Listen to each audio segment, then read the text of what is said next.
Ma question s'adresse à Madame la Première ministre. Après la sécheresse estivale, voilà la sécheresse hivernale. Ce n'est pas une surprise, c'est une conséquence directe du changement climatique. Les scientifiques nous alertent depuis longtemps sur la diminution de notre ressource en eau. Le rapport du GIEC indique que plus d'un tiers de la population risque de manquer d'eau à partir de 2 degrés de réchauffement. Vous comptez mettre en place une cellule interministérielle chargée d'anticiper les risques et mesures à prendre en cas de sécheresse. Madame la Première ministre, il est déjà trop tard pour anticiper. La sécheresse est encore là. Depuis l'été dernier, les nappes phréatiques ne sont pas remplies. Nos paysans sont déjà impactés par cette problématique. Les maraîchers vont commencer l'été sans réserve d'eau. Que proposez-vous comme solution pour eux ? On peut convenir ensemble que construire des bassines alors qu'il ne pleut pas n'est pas une bonne solution. J'espère que vous avez des meilleures idées que l'été dernier. Alors que les paysans n'étaient plus autorisés à arroser leur culture, ici même, l'eau coulait à flot pour garder les petits coins d'herbe de l'Assemblée bien verts. Il est temps de revoir nos priorités. L'eau ne peut être utilisée sans limite. Des restrictions d'urgence doivent être mises en place et vous multipliez les effets d'annonce à ce sujet dans les médias. Mais cela ne résout pas le problème à long terme. En agriculture, que proposez-vous pour accompagner les paysans dans l'évolution de leur mode de production ?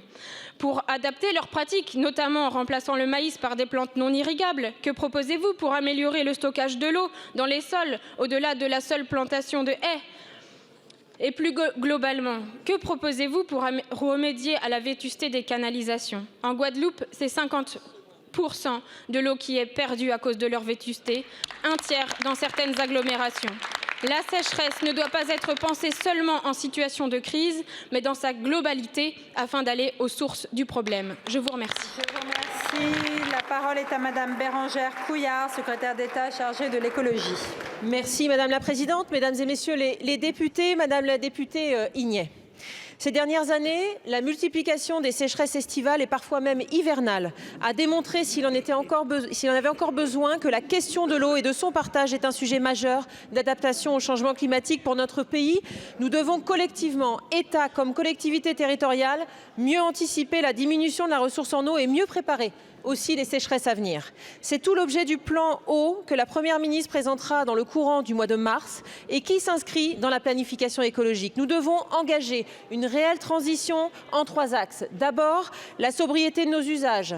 Ensuite, la garantie de l'accès à une eau potable de qualité. Et enfin, la restauration du grand cycle de l'eau. Ce travail, il s'inscrit dans la continuité des assises de l'eau et du Varenne agricole. Il s'agit, à l'échelle des territoires, de concilier d'un côté une moindre disponibilité de la ressource et de l'autre des besoins accrus en eau.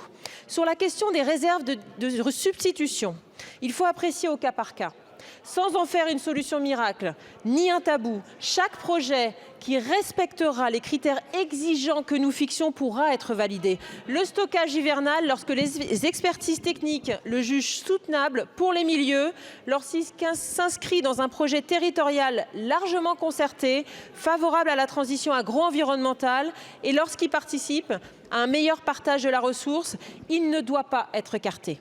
Ce n'est pas l'unique solution et sur beaucoup de territoires, il ne sera techniquement pas possible. Mais les stockages hivernaux font partie du panel de solutions à mobiliser. Le remplissage est encadré de manière très stricte afin de limiter justement son impact environnemental. Ainsi, aujourd'hui, certains ouvrages sont déjà quasiment pleins où il a plu et d'autres présentent des taux de remplissage faibles mais qui se poursuivra durant le printemps.